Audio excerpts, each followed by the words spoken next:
Namaste and good evening. We are back again today. Sorry we could not log in yesterday because our guest for yesterday was not available. She was traveling. Jim Rohn has very aptly quoted, if you're not willing to risk the usual, you will have to settle for the ordinary.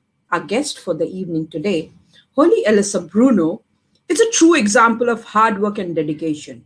At the age of 75, she still has she's still working on a mission and a vision of trying to bring out the best in any practical schedule where we can make a difference in any child's life. Holy Elissa Bruno is an MA, JD, award-winning and best-selling author specializing in emotional intelligence, leadership, and preventing legal risks. She is an international keynote speaker. iTunes ranked her radio program, Heart to Heart Conversations on Leadership, your guide to making a difference, in the top 200 K-12 podcasts. She served as Assistant Attorney General for the state of Maine and Assistant Dean at the University of Maine School of Law. While working as Associate Professor and Academic Dean at the University of Maine, Augusta, Holy Elissa was selected Outstanding Professor. An alumna of Howard University's Institute of Educational Management, she has taught courses for Wheelock College, now part of Boston University, most recently in Singapore. Her first book, Leading on Purpose, was published by McGraw-Hill in 2008. Its sequel, What You Need to Lead, Emotional Press, is another bestseller. The Comfort of Little Things received the Little Now Award for books in any field that uplift the quality of life. Her sixth book, Happiness is Running Through the Streets to Find You, Translating Trauma's Harsh Legacy into Healing 2020, sold out almost immediately as soon as it was released. Holi brings the same humor, compassion, substance, inspiration, and ability to engage participants to virtual keynoting as she does to in-person keynoting. Let's welcome Holy Elissa Bruno. Good morning. Hello. Good morning, Rena. It's so good to be with you and everybody who's joining us. Thank you for inviting me. So my usual question when I start, first of all, what was it that made you Holy Elissa Bruno today? Well, I'm ready to have an unusual question. I shall begin with that, though. I am who I am because of choice. Because I was given many things in my life, as you were, as everyone listening, I was given many things, many of which were not what I would have chosen. However, they were given to me. And I'll give you some examples. I was raised in a family that looked perfect. We looked perfect. In fact, when you look at my siblings and I, we have together, I think, 5 doctorate degrees. One of my sisters has her PhD and then her MD degree. Another sister got her PhD and then her JD, her Juris Doctorate. I have my Juris Doctorate. So from the outside, we look highly successful. And for a while, I was defined from the outside in, Rini, which means I looked successful from the outside, but I was truly just managing my image. So to answer your question, what made me Holy Elissa Bruno? It is the fact that I was given many travesties and, how can I say, atrocities as a child, which I had to pretend didn't happen because I had to give an image to the world as if I were doing really well. If you met my family and you met me, you would see people that look like tint. Yes, but here's the point, Rena. In fact, when I decided that I was no longer going to be the image of what I was supposed to be, and that I was going to be what Dr. Carl Jung calls my true self. When I decided that, that's when my life began. And that's when I began to stop, and this will make sense to people across India, I believe. I lived in England, and I know what it was like to have a hierarchy where if you fit in, you were okay. And if you didn't fit in, you were excluded. And so I was teaching at a university in England, and I fit in until I said certain things. And I watched that I didn't fit in. So here's my point to answer your question. How did I become Holly Elissa Bruno? I did it by making choices to say, this is my life. This is my choice, and I'm no longer going to do the path that was given to me. I'm going to choose my own path. And when I did that, I made several choices, and I'll wrap with this, Rena. I made a choice, for example, to go to law school in 1973, when only 3% of the attorneys in America were women, people of color, or both. And I had law school classmates saying to me, it's okay you're here, because when it comes to seek jobs, you won't give me any competition. No one will want to hire a woman. And Rena, you know, that was true. Notice what happened with Ruth Bader Ginsburg.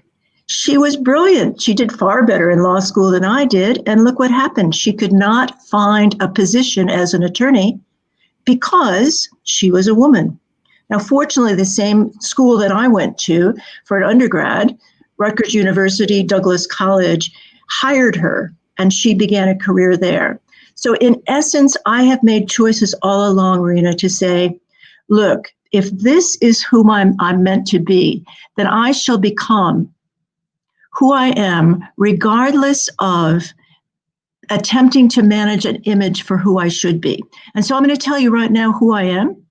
I am a 75-year-old woman who was born into a family that looked privileged. My father had been to Cornell University. I was a grandchild of immigrants. Everyone was, in my generation, became well educated. But here's the point. My mother had mental illness, but no one talked about that. And it was my job to take care of my mother and then not talk about it. So Rena, when I was 4 years old, I walked to the school where my friends were all going. And I said, I would like to go to school. In fact, I took my mother with me. And the principal, the headmistress, said, no, you can't come. You're too young. You have to be 5 years old. And I said, but I really am ready. And she said, no, you can't come. And she was ready to dismiss me until I said to her, Mrs. Beebout, I am ready to learn and I need to learn. And I think because I persisted at 4 years old, I entered the school system earlier than American children are allowed to. And what is that about? That's me saying that at an early age, I knew there was more to life than to be at home as a 4-year-old taking care of a woman who had mental illness challenges. Yes? And something in me, call it my soul, pushed me, Rena, to say, you have a right to get out there. And the whole rest of my life after that, actually even beginning before that, I stepped out and said, if this is the one, and Rena, this is true for you too, yes, and people listening, if this is the one life I have, how can I live it? And how can I live it fully? I did not want to be like Thoreau, who, by the way, lived perhaps 20 miles from here in near Boston, Massachusetts. Thoreau said, I do not want to come to the end of my life only to discover, Rena, that I have not lived.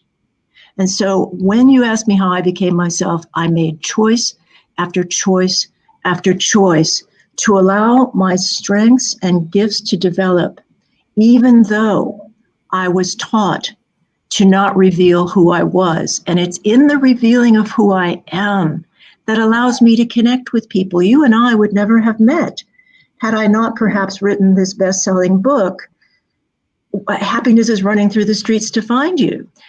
Why did that become best-selling? Because it tells the truth about being raised in traumatic times. And as soon as it came out in March 2020, what were we in? Traumatic times. And so all of the things I learned in my life by being raised in a traumatic household, which, as you would have pointed out, many children Many children are raised in trauma, and yet we look very well behaved. We looked proper. We looked appropriate from the outside in. But in fact, shall tell you this. My father, although he was a Cornell engineer and well respected at the corporation where he worked, my father was violent. And he was physically violent with me, and he would terrify me. And so I grew up under the threat of violence from my father and the threat of mental illness from my mother. And I was taught never to reveal that to anyone. So it was, in fact, when I started to reveal to myself, these are the difficulties with which I was raised. And you know what, Rena? These difficulties can be translated into strengths. And there's a quote that I love: our painful past can become our greatest asset. And so what I invite you and everyone listening to consider is this: the difficult times you've had in your life, how have those times made you a stronger person? And in particular, as we look at 2020 and the tragedy of the pandemic and the other pandemics in the United States, we have racial injustice coming to the fore hugely. We have a very difficult time with a person in power who is inappropriate, to say the least. And as a lawyer, I can tell you, legally, he should not be in office. We have all these things that are traumatic. And the question is, do they, as Dickens said, bring out the worst in us or the best in us? And Rena, what I say to you is, trauma can bring out the best in us, the courage in us, the honor in us, the dignity in us, if we make that choice. Making the choice isn't easy because we have terror and fear to block us. But what it takes is the courage to say, yes, ready for this? I failed the bar exam. Now, who on earth would ever say that of herself? She failed the bar exam? Well, I said that to my boss. You know something? Yes, honey. I don't need to ask you any questions because I think it's telepathy or what. Anything I want to ask you, you're already answering it. But I'd love to dialogue with you, and I want to ask you, but let me finish this point about failing the bar exam, because I think it's important. No attorney wants to say out loud, I failed the bar exam. But I'm going to tell you why I failed the bar exam. Because as a result of the trauma with which I was raised, with which many children are going through right now, as a result of that trauma, I developed something called complex post-traumatic stress disorder. And what that meant is, when I am under pressure, my brain can flatline so that my executive function, the part of my brain that allows me to converse with you, that part of my brain was only 5% effective. And I'm looking at this incredibly challenging exam to which I knew the answers, Rita, and I couldn't read the words because my brain was flatlined.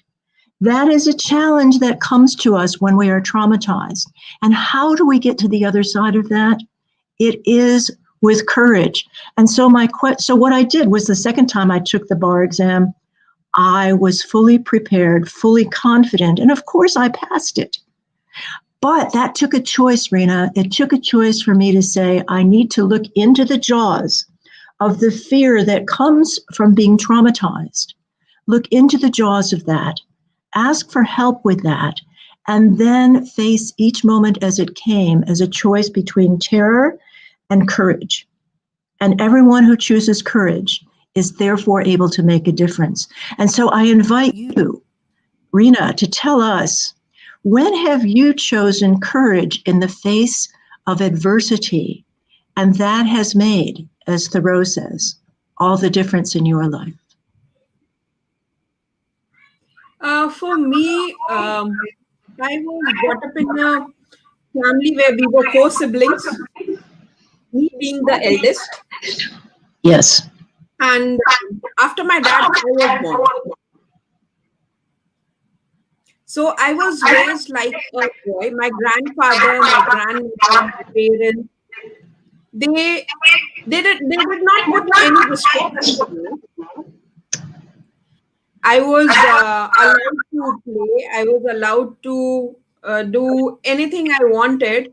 But somewhere they had this fear that being a girl in India, we should put some restrictions.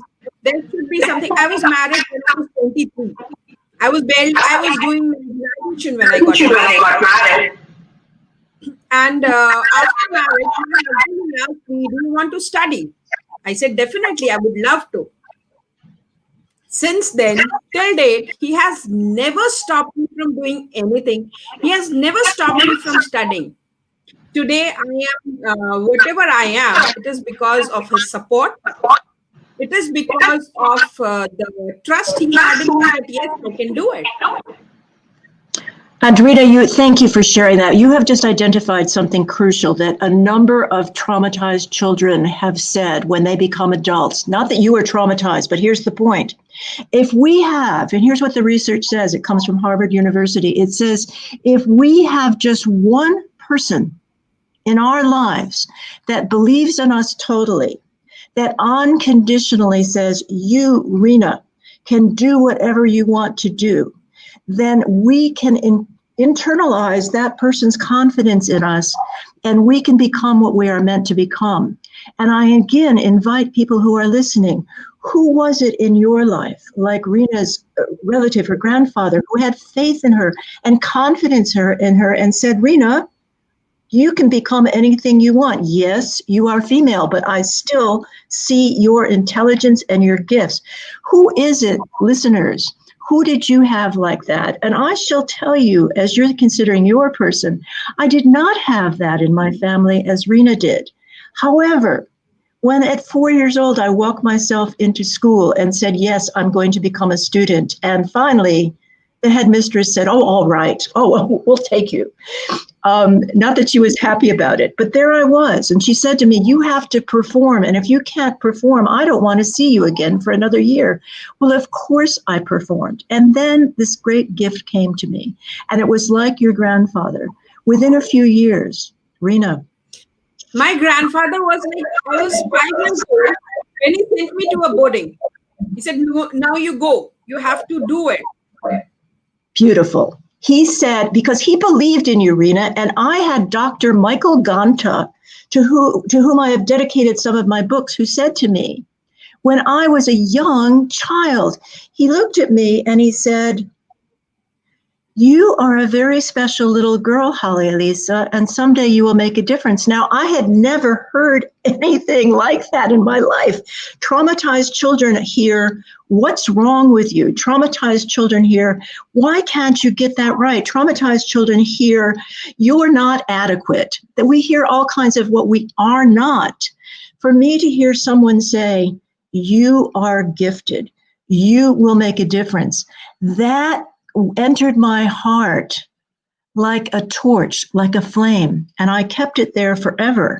And when I took 40 years before I found Dr. Michael Ganta again. And Rena, as you have probably said to your grandfather, I contacted him and I said, Dr. Ganta, without you, I would never have become a teacher. You gave me confidence that I could help people learn. Without you, I never would have become an attorney. You helped me see that justice was possible. Without you, I never would have become an author. You told me I could write. And I said to him, Dr. Ganta, you probably don't remember me. Rena, he immediately got back to me and he said, who could forget you? And since that time, he's 90 years old. I might be 75, but he's 90. He remains my mentor. And in my heart, he is the person who said to me, Rena, he said to me, you have gifts, give them back. Isn't that what all of us in early childhood say to children that we meet every day? My son was declared to be developmentally delayed. He was declared to have other issues.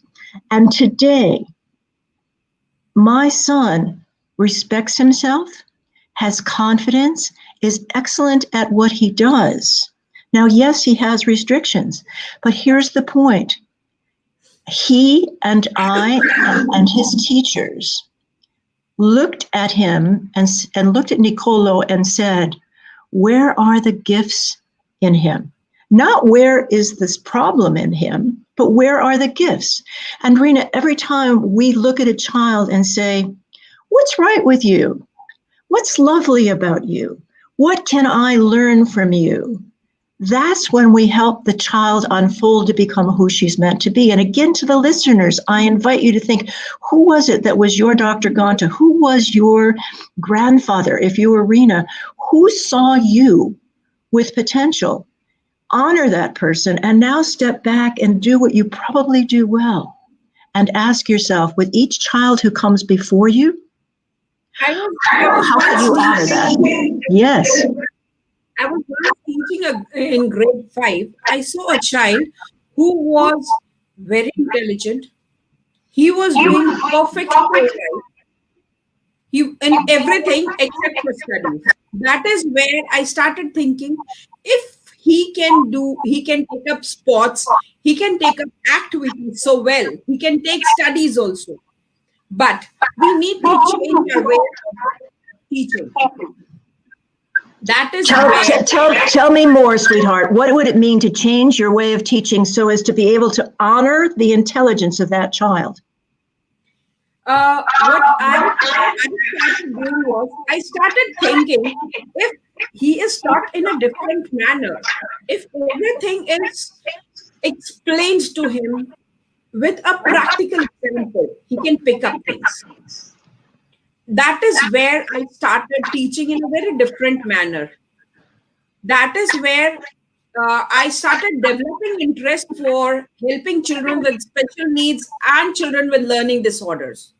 That is what made me a special educator today I am. And I have been, I should not praise myself on my own, but yes, I am certified by CASH UK to support and recognize children with learning disabilities and special education needs. Rena, thank you, because here is my way of saying that. These children, as you know in your heart and in your intellect, these children are gifted and are otherwise able. I looked at my son and I said, he is brilliant. Of course, a mother says that, yes. But I looked at him and I said, if I can only work with him to find out, how does he learn? Yes? How does he learn? Not how do teachers tell him he learns, but how does he learn? Then he can learn. You know, Rena, that Dr. Howard Gardner, also at Harvard University, talked about multiple intelligences. Now, we have been able to begin to use those with children, but what we do when we label a child as having emotional or mental disabilities, we stop. Tell me more about that. This is something which I don't at all like. I am strictly against branding, tagging, and telling a child he is not capable of doing anything. A child can do anything. They just need a little bit of support. They need a little bit of motivation. They can even reach the skies. And tell me, Rena, one example, if you're willing to, of the many children with whom you've worked, of course, keeping the child confidential, but can you tell us a moment?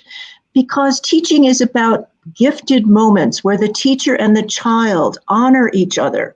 Can you share with us just one moment, Rena, of your many? There was once a child, he was doing pretty well till Montessori 3. He was doing pretty well. Once he entered in Montessori 1, he started having problems. And the teacher started, because the teacher did not want to work on him, she started branding the child that he's naughty.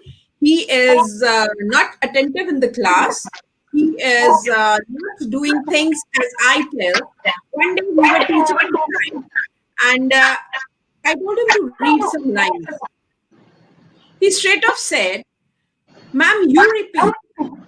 You read it out for me and I'll repeat." That was the moment where a bulb just lighted up in my brain and said, I think this child has a problem. Because the child was not able to read the sentence. Then I got the child evaluated. I found out that the child is dyslexic, dysgraphic, and he is having ADHD. So then that is where we started working on the child. And working on the child, I bet, means working with the child to help him discover how he can learn. Yes. And tell us more. Apart from that, we modulated his diet. We cut off sugars we lowered down the levels of sugars, and we started working on the child.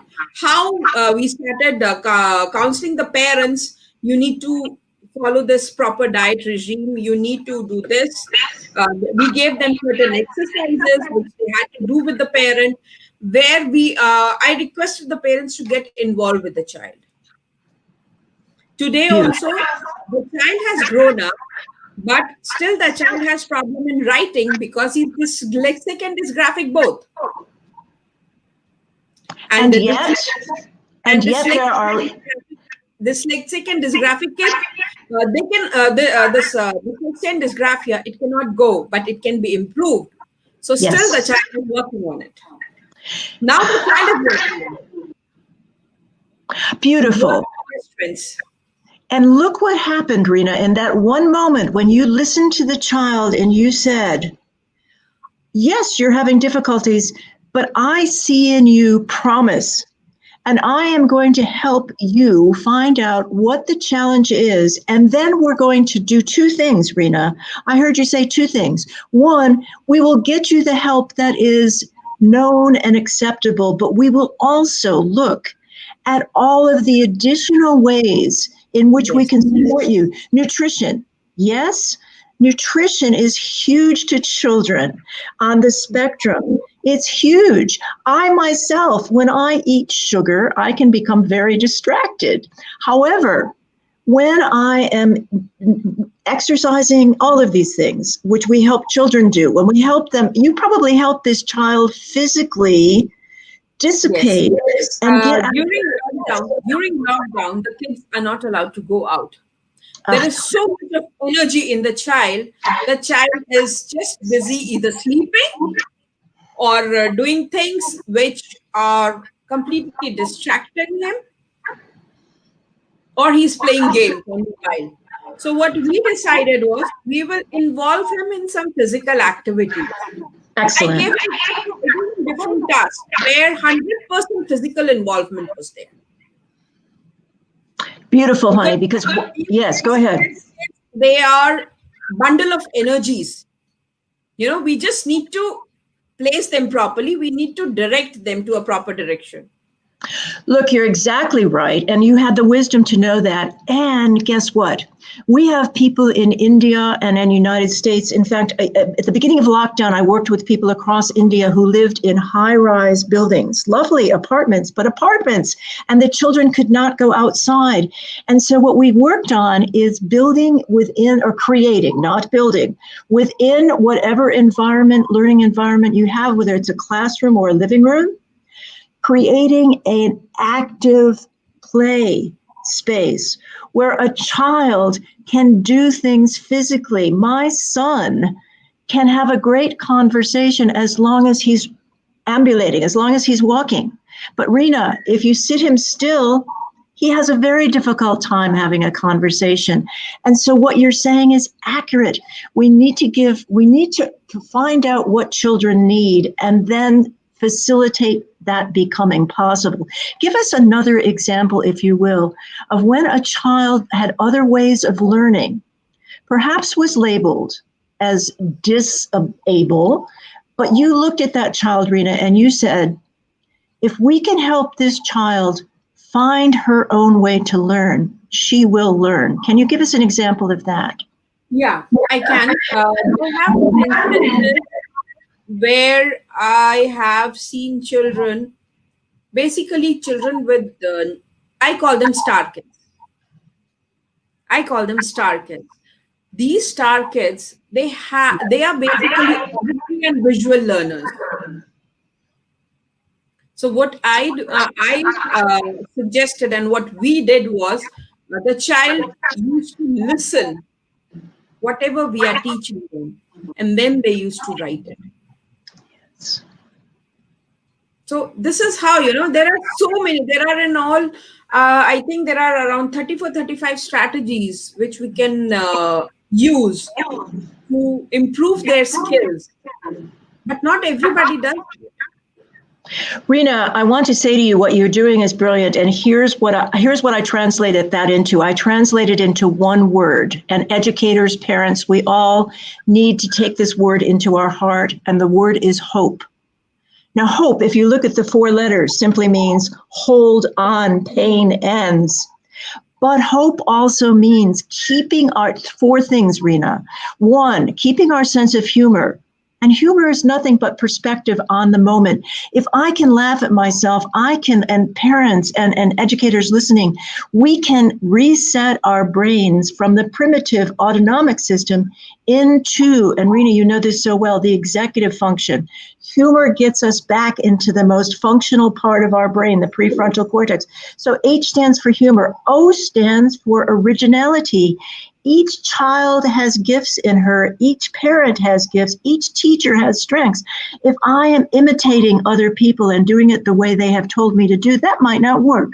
But if I can instead do what comes from within myself, use my strengths, I can better, from my originality, help the child see her strengths. Third, P stands for perspective. I call it walking up to the balcony, Rena, and I invite you and people listening, consider the many times in your life when you've had your head down, you're working so hard, and you take a moment to look up and you see things you'd never seen before. Isn't that the case with children? If they're being told over and over again, well, you can't do this, or you're not able to do this. If we take a moment for perspective and say, listen, Nicolo, here is a ball. Take it into your hands, and what do you want to do with it? Whew, he starts to throw it. And then together we create a game with the ball. He is co-creating with me, you see? And so out of a moment, we have taken something very simple and gotten perspective with it. So hope is humor, originality, be true to yourself, have perspective. And the last point of hope is emotional integrity. Tell myself the truth. I began speaking about how I became who I became. Rena, for you, for everyone listening, for myself, when I am honest with myself emotionally, which means if I don't feel good about something, I need to admit that to myself. And in that moment, rather than running from my feelings, I need to, and you do this all the time, Rena, working with children who are otherwise able, we need to help them find a way. As Fred Rogers would say, what do I do with the mad that I have? What do I do with the sad that I have? And during this pandemic, Rena, what do I do with the crazy that I feel? And at every point in my life, and also working with children, where instead of saying to the child, oh, don't feel that way. Oh, you shouldn't do that. Well, guess what? That is the way the child feels. How can I honor that and build upon that to find the strength? Because in the end, what does it take, Rena? It takes a child learning to know how he feels, be informed by his feelings, not controlled by them. Yes, every time a child allegedly needs discipline, the child is crying out for help. When my son had a hard time with language, he would bite. You know this, 2-year-old children naturally bite because they don't have yet the full capacity to articulate. So when teachers who tried but didn't know, when they would say to my son, Nicolo, use your words, he did not have yet the words to use. What worked with Nick? It was the teachers who said, show me, Nick, show me how you feel. Draw how you feel. Take this sand and these figures, these play figures in the sand, and show me how you feel. Rena, it's teachers who can have that hopefulness of perspective to say, this is what the child is feeling. That feeling is blocking the child from learning. How can I not run from that feeling, but help that child experience the feeling and transform it into something healing? Rena, does that make sense to you? Yes, it does. And Tell when I am with my teachers, like we got the privilege of starting India's first virtual homeschool, where I am teaching the kids the way I want them to learn. We are not following the normal chalk and duster method of teaching. We are completely virtual. And what I have observed is, in fact, I have told my teachers very clearly, we have to keep just one line in mind. As Ignacio Estrada said, if the child does not learn the way you teach, maybe you should teach the way the child learns. That Maria is Montessori nailed it, didn't she? Just think of all of the things Maria Montessori said about letting the child lead in her own learning. It's not the teacher that's telling the child, although this is what I experienced, do this, do that, learn this, do that. I mean, I had teachers telling me, do. And with my brain, I could memorize things and spit them back, but I was not learning the essence of them. When I'm on the playground with a child, Rena, and you too, and everyone else listening, if you're a parent or a teacher or a college university instructor, when we are with a person and the person is not there, she's gone away. Why has she gone away? Because we're talking at her. We are not talking with her. And so if I'm on a playground, here's an example, Reen. If I'm on a playground with a child and the child is engaging in a game that I have organized, great. But guess what? If a child sees what we call in the United States a caterpillar, a bug with many legs, like a centipede, crawling across the playground, what's the child going to do? She's going to run right to that, right?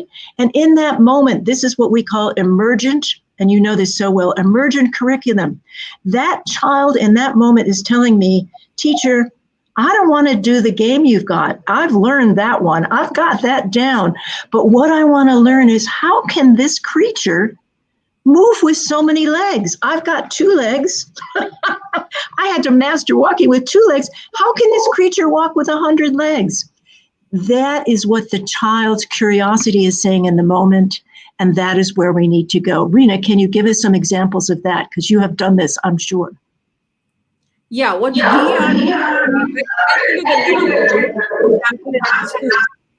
I have told my teachers to develop the why in the student's mind. Great. Say more about that. Yeah, we have introduced astronomy as a subject in school since grade 1. Beautiful. And the question, I have asked my teachers to throw questions at the kids. Why is it like this?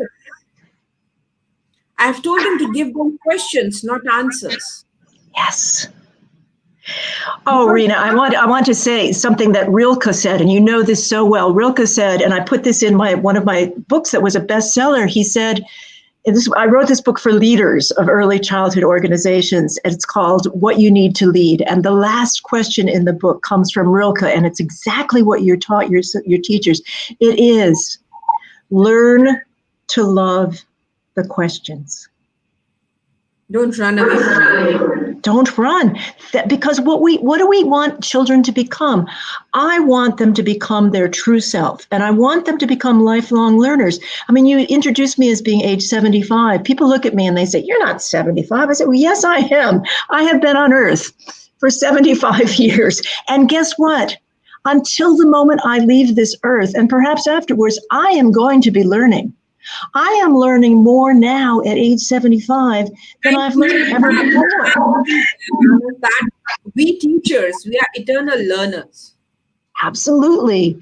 But when we think, and this is the British system taught me this incorrectly when I taught in England at university, what they were modeled on, Rena, was the Oxbridge model of lecturing to the student, pouring knowledge into the student's brain, and then the student was measured by how well she regurgitated that information.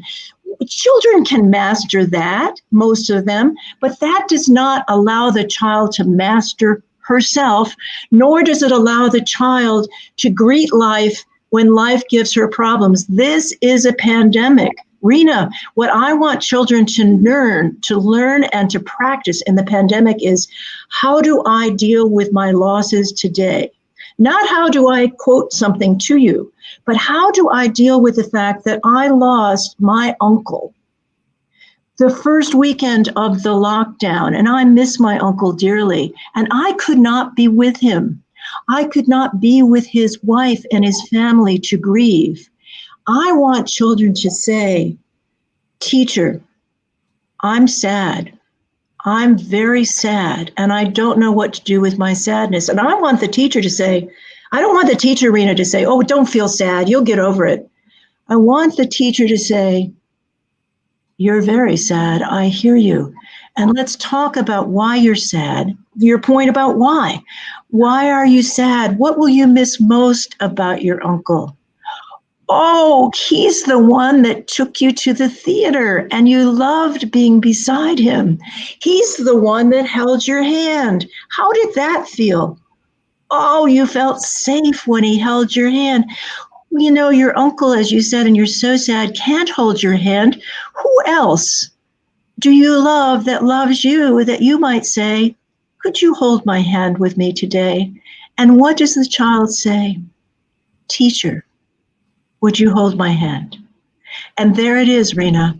The connection is made, because education doesn't mean to put information in. Education, as you know, comes from the Latin word educare, which means to help bring out from the child what is already there, and to help the child see how she can greet the world with hope and with wisdom. Because how many times during this pandemic has your child come to you, or have the child of our listeners come to them and said, I'm scared. I don't know what to do with this. And we can give the children answers, or we can help the child self-medicate with a screen, you know, but self-medication is not the answer. Rena, what is the answer to you when a child is scared? What helps a child learn to feel like she can have some power to deal with her own fear? They have what I personally do is, whenever I'm scared, I try and go into the direction that is scaring me. I move ahead towards that direction. And then finally, when I'm back, I feel like there is nothing to be scared. Wow. You And I know, can go ahead. yes. Look, I think it's really worth us asking each person who's listening, when you feel afraid, or when you are with a child who's afraid, how can you literally be with the child rather than try to distract the child away? Because the child's fear is not going to go away unless the child is able to say, articulate, I'm scared. I'm scared. And I can hear the child, and then work with the child to say, how can we help this get better? Now, I'm going to give you a concrete example, Rena, that happened in my own community in the United States with a 4-year-old child, a preschooler, a very bright child. And here's what he said to his teacher. And as I tell you what he said, I invite you to consider, Rena, what you would do, and everyone listening, what would you do if every child's bright in their own way, if a 4-year-old child said to you, teacher, or mama, or auntie, teacher, you have a knife in your brain, just like I have a knife in my brain, don't you? Whew. Now, in that moment, as Rena, as you're reflecting on what you would say, in that moment, because we are responsible for the care, the health, the safety of a child, many of us, and I as an attorney, might jump in and respond with, oh my God, is this child under danger? Is this child under threat? However, I learned from that teacher, and you know what she said? She sat beside the child and she said, thank you, Jacob, for seeing. I do have a headache today, and I have a headache because my mother is ill, And the doctors don't know if they can help her feel better. And I'm very sad about that. And thank you so much for seeing that in me. And Jacob, I heard you say that you have a knife in your brain too. Do you want to tell me, how does that feel? And perhaps, Rena, your question, why you feel like the knife is in your brain too? And the little 4-year-old could articulate to her why, because she listened, she honored him, she didn't label him, and she heard him, and she said to him, listen, tell me. And as he told her, she was able to hear only then, not to label him, but that his mother and father were having difficulties in the home. They were under great stress. Who is not under great stress? Who does not yell and lose it sometimes? And as she listened to him, she was listening from the soul and the heart. And Rena, it seems to me that that is what you're talking about. You're going deeper into the why. And every one of us has that capacity to stop ourselves in the moment and not judge, but be curious. And that's back to your point about becoming a lifelong learner. A teacher needs to always keep learning. Does that make sense to you, Rena?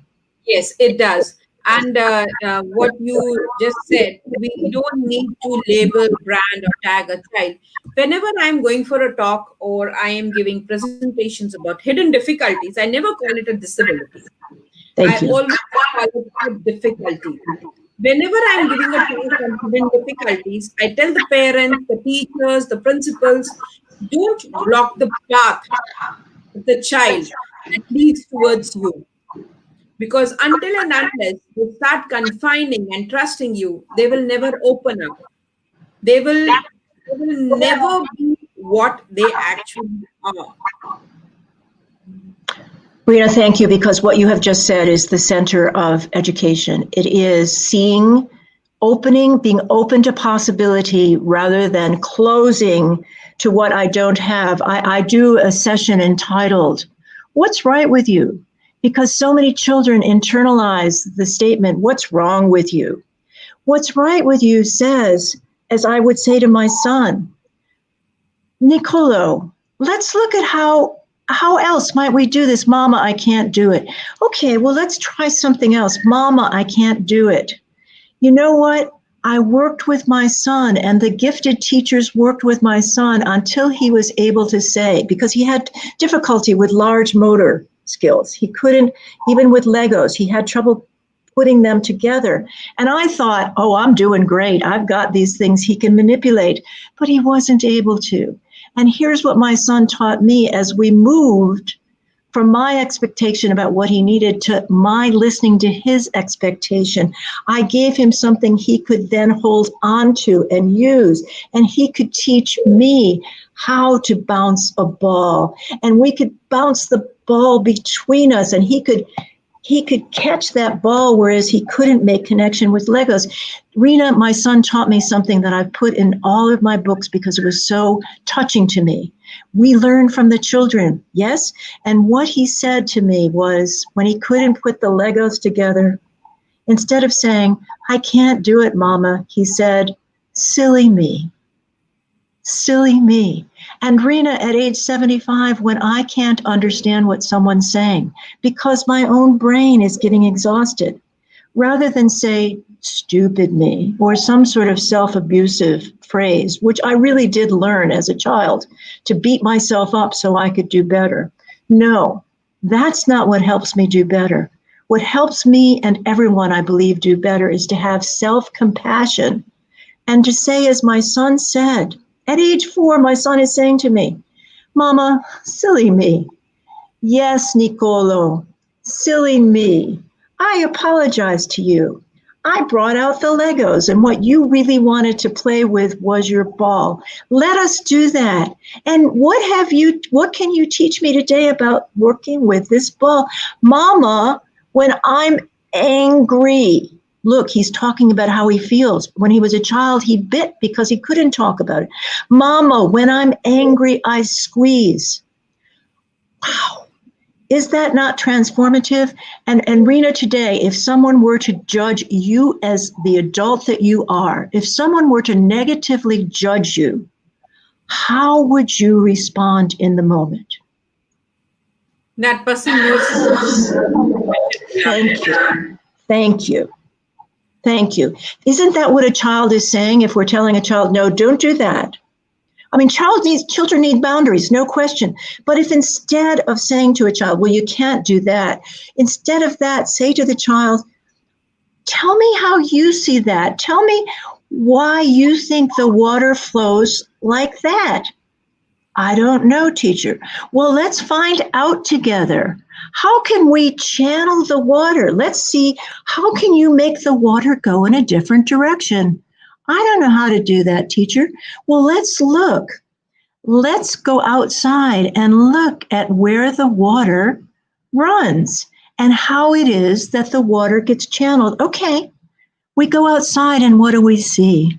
We see large culverts that the water runs through. Teacher, this is where the water comes. Well, what shape is that? It's a circle. Well, what do you think the circle might do with water running through it?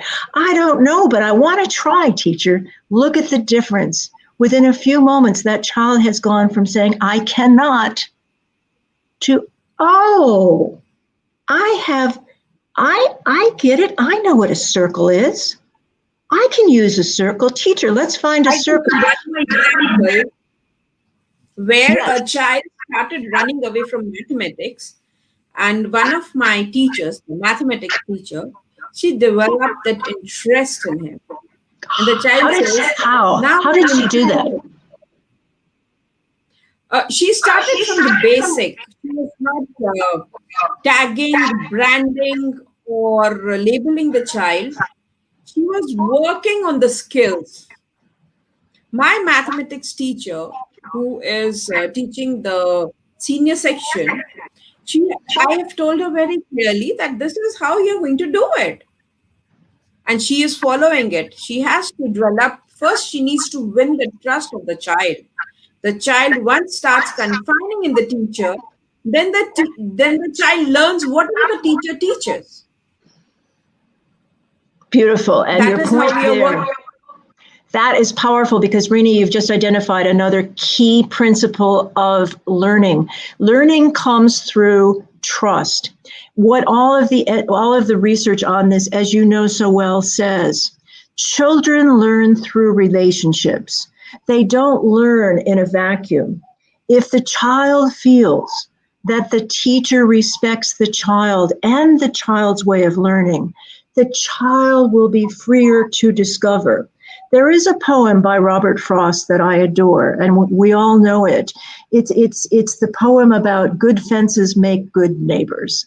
And it's about a farmer out in the countryside saying to his neighbor, looking as he's rebuilding the fence between them, good fences make good neighbors. Well, yes, they do. Children need boundaries for structure. But here's something else most people don't notice about that poem. Robert Frost continues to say, and here's the powerful line, something there is that does not love a wall. And what you just said, Rena, when I said to you, what would you do if someone labeled you? You would rebel. You would say, no, that you don't know me. That is what is in a child when a teacher judges the child. The child inside is going, no, you're wrong about me. When my son was listened to, and isn't that it, to see and hear a child for who she is, that's where trust begins.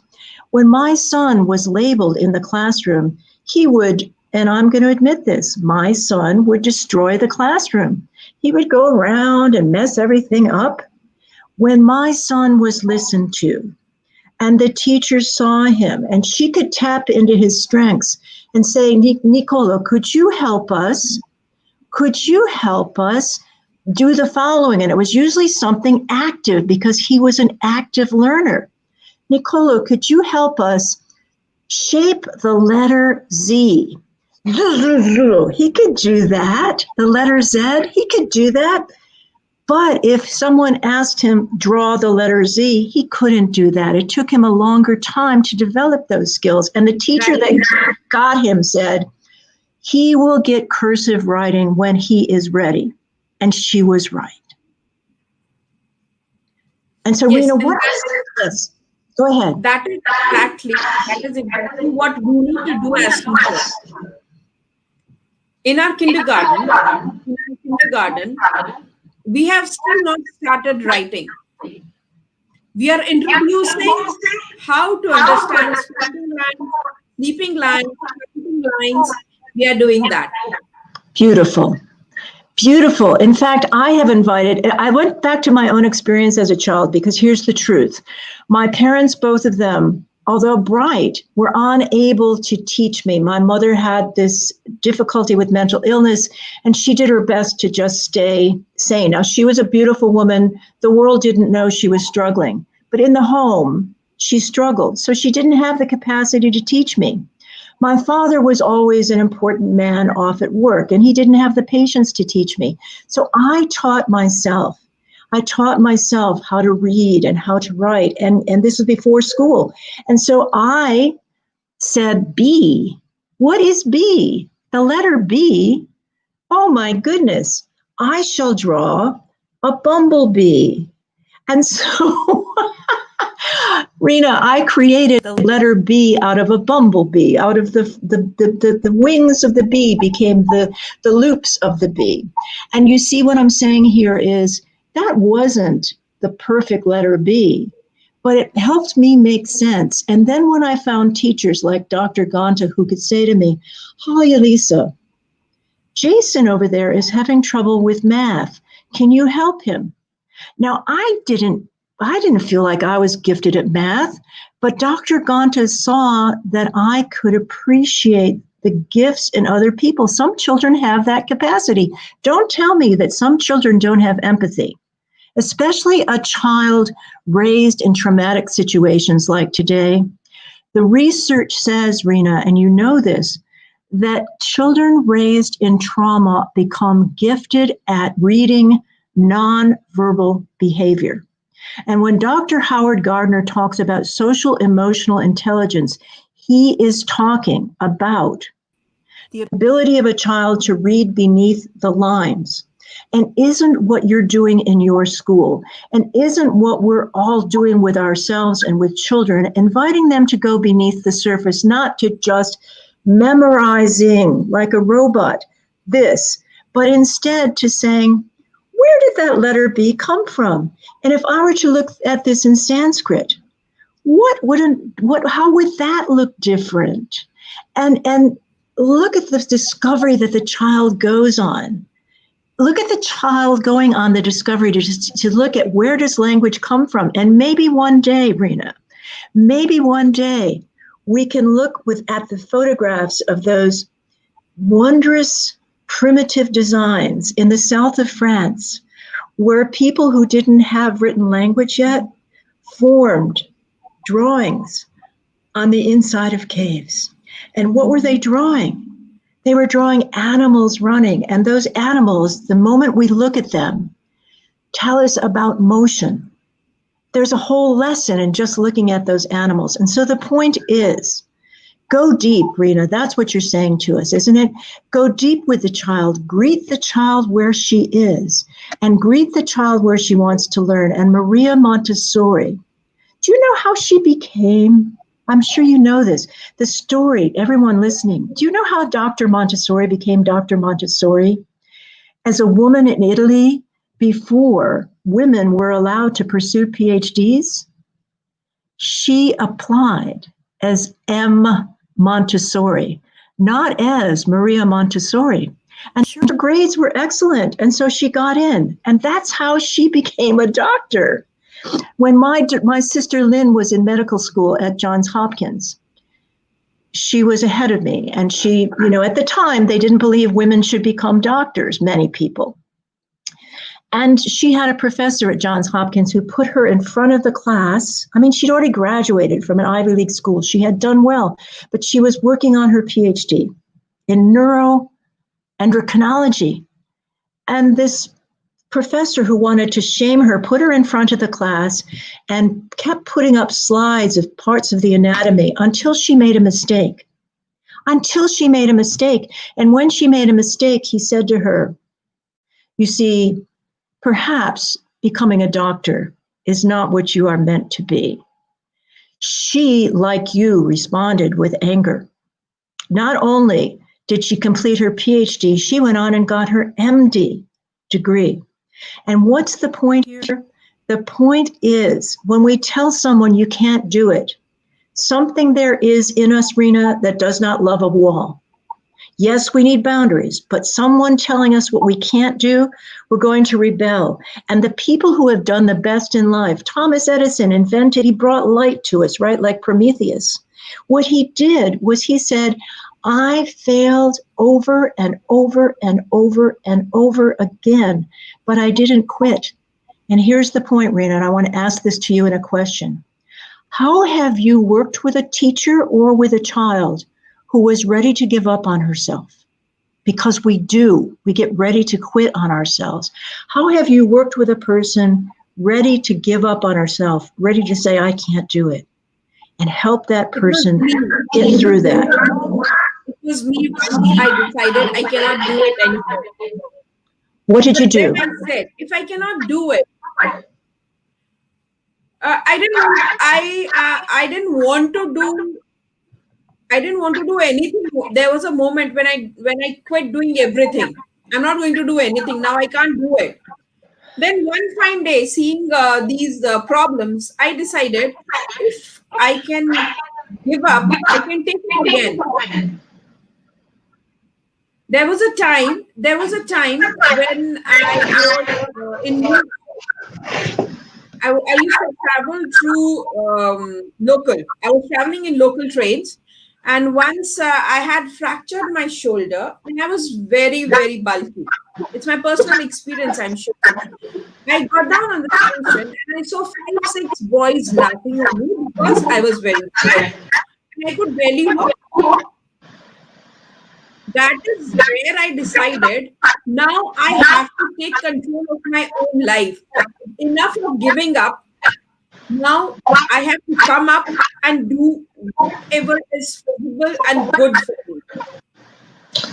Adrena, I want to set an example.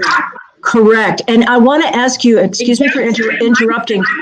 I want to ask you, where did you find inside yourself the strength, the voice, the understanding that you could address this, that you could within yourself have the strength to say, I can do something? Where did you find that?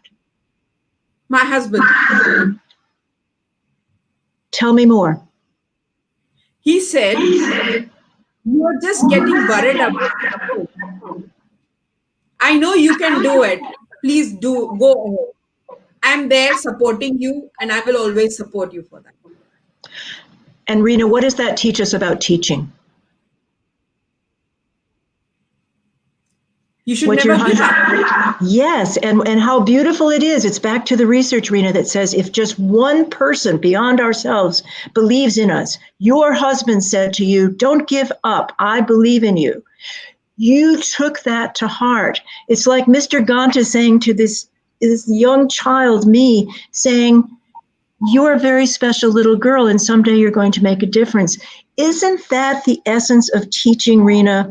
Teaching teachers and teaching children, isn't that it? And tell me more about that, because you are a specialist in this. Tell me about that.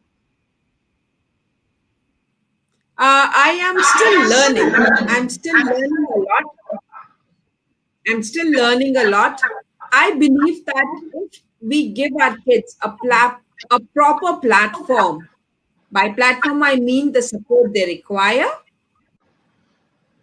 the guidance they require, they can do amazing job. Absolutely. They are bundle of energies, bundle of intelligence. We need to learn from them. Rena, I want to share one story with you because I'm sure that we're coming to the end, but I just want to say one story. I used to You're not Okay, sweetheart. Thank you. I used to expect this is one of the traits that children who are raised in trauma um, exhibit, and that's perfectionism. We expect ourselves to be perfect. We cannot be imperfect because then our vulnerability will show. It's like going to what we used to do in the United States, sending a child to what we called a spelling bee. And the child would have to spell one word after another, and the whole question was, who's going to make a mistake? It was just like the doctor putting my sister in front of the class and waiting for her to make a mistake. If we wait till we make a mistake, what we're looking for is the worst in a person. We're looking for the vulnerability. What I have learned is that my vulnerability, Rena, becomes my strength. Now, what am I talking about? I have complex post-traumatic stress disorder. Most people don't talk about that, but I say it out loud because it is something that is completely understandable given the trauma with which I was raised.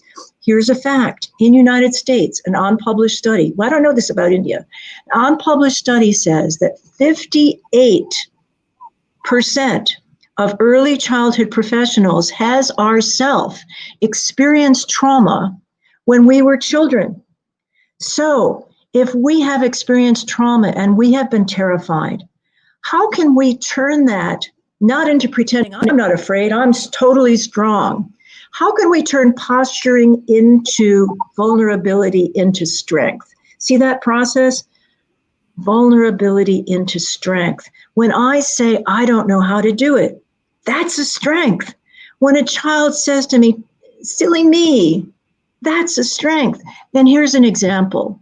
When I had to be perfectionist because I was afraid if I showed vulnerability, I would be shamed. And being shamed is a horrible way that adults control children by making them feel awful about themselves.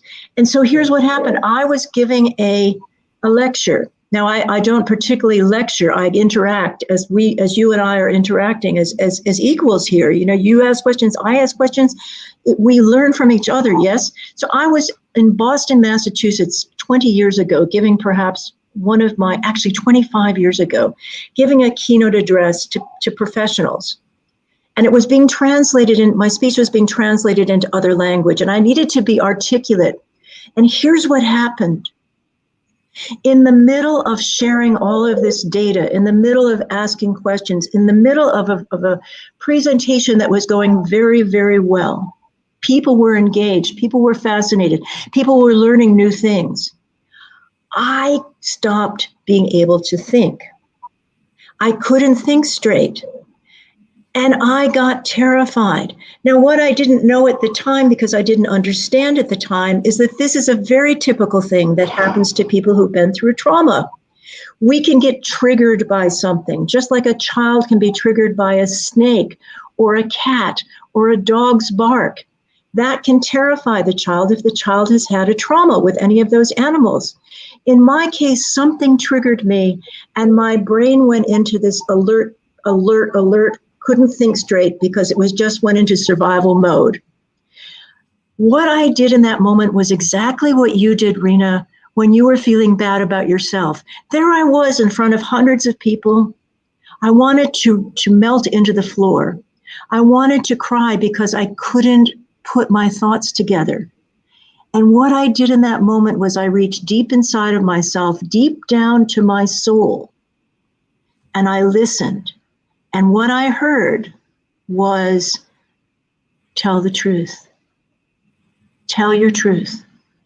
And I stopped in that moment and I said, and there I am, Holly Elissa Bruno, former Assistant Attorney General for the state of Maine. Holly Elissa Bruno, outstanding professor. I said to them, listen, my friends, I need to say something very personal. I am the child. I was the child about whom I'm talking. All of this data, I was that child. I was the child who was beaten and abused. I was the child who no one saw as being troubled because I came across as perfect. My sisters and I acted perfect in school. We were appropriate. We were excellent. We got good grades. Do you know, Dr. John Bradshaw said, we have to watch out for the perfect children, the ones that are trying to please us because they have sacrificed their identities in the process of becoming a people pleaser. In that moment, Rena, and I'll wrap this, but in that moment of saying out loud, to those people who were there to allegedly learn from me, no, they were learning with me, just like everyone learns with everyone else. It's that equalization of learning, that dynamic that says, I can learn from you, Rena, and I'm grateful if you can learn from me. In that moment, I said to that audience, I have been watching shows since quite some time, and I'm with new things to learn from them. yes, yes.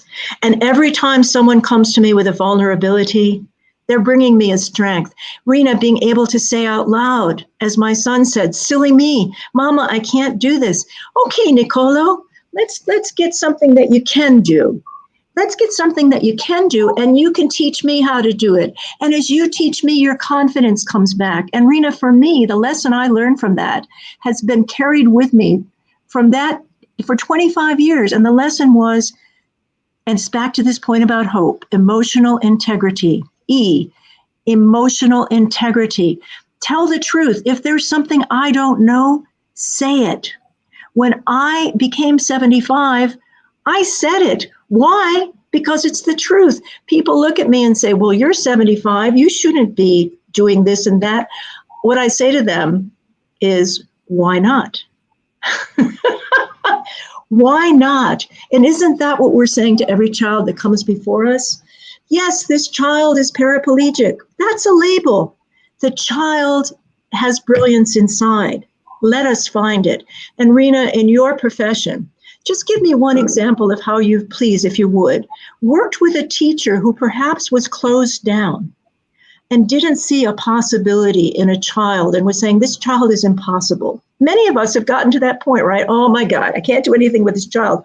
Rena, tell me how you have helped a teacher see the giftedness in a child who appeared to be impossible.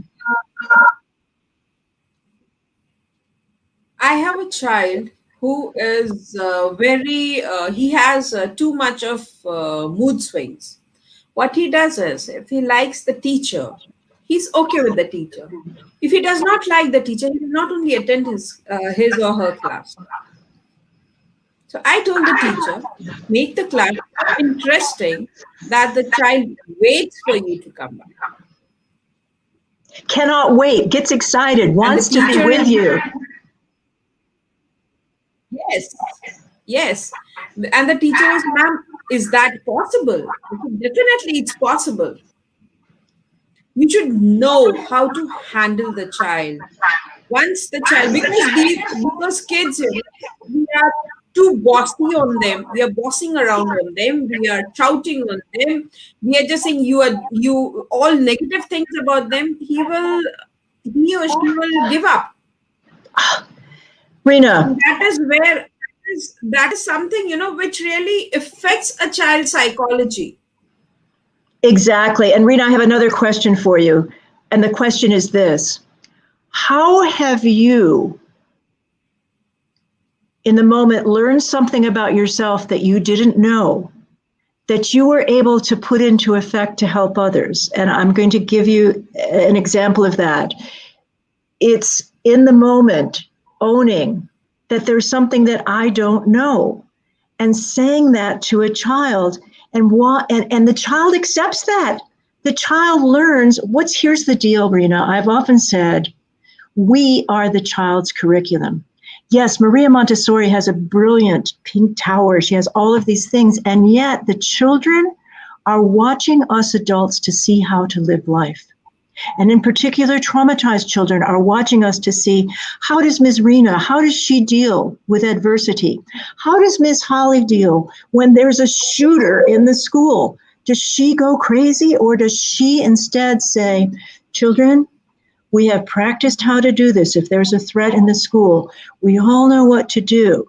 And we're going to go into the safe space. And when we get into the safe space, Each one of us is going to sing our song that gives us joy. Remember what the song is? Yes, teacher, I remember. The teacher, in the moment of being afraid, is modeling for the children, I'm afraid, but together we can do this. Because we are their curriculum, and a child will learn from us. If we're preaching to ourselves, oh, stupid teacher, you did that wrong, the child's going to pick that up. If instead I say, children, I just made a mistake, and I apologized. I just made a mistake. Silly me. Let's see how we can fix this together. Tell me what you know about this. Together, let's fix it. Rena, when have you in the moment felt like you were doing something with a teacher or with a child and you realized, you know what? I just learned something about myself that I can use to help other people. Those are the moments of true learning and teaching. Can you share with us one of those moments? Patience. Because kids, they are bubbles of energy, and we cannot claim their energies. We cannot claim their energies. They are like, I'll talk about my son. My son, he is full of energy, and he wants me to play with him football, volleyball, badminton, and all the energetic games. So, and I at times I feel I'm not able to play with him. That is why he says, "Mama, you are just trying to run away from this. I want you to play with me." That time I told him, "See, you look at what I am, and I don't have that much energies that you have." He says, "You are getting old, mom." I said, "No, I'm not getting old. You are getting taller, and you are growing up." And how did he deal with that, Rena? Then he caught hold of his dad. And he went on and did what he had to do, yes? Yes. He explored, he tested, he learned, you learned together, you shared with each other together, you came to your different conclusions. Isn't that learning? Isn't that okay? Isn't it wonderful to say to your son, you have your strengths, I have mine? Exactly. So here we end our session for today. Tomorrow, again, we will be back. Namaste. And just give me a moment. Tomorrow, we will be here with Mr. Vivek Narayan Sharma. And his journey is quite interesting and impressive. Let's wait for tomorrow. Thank you. Namaste and good night.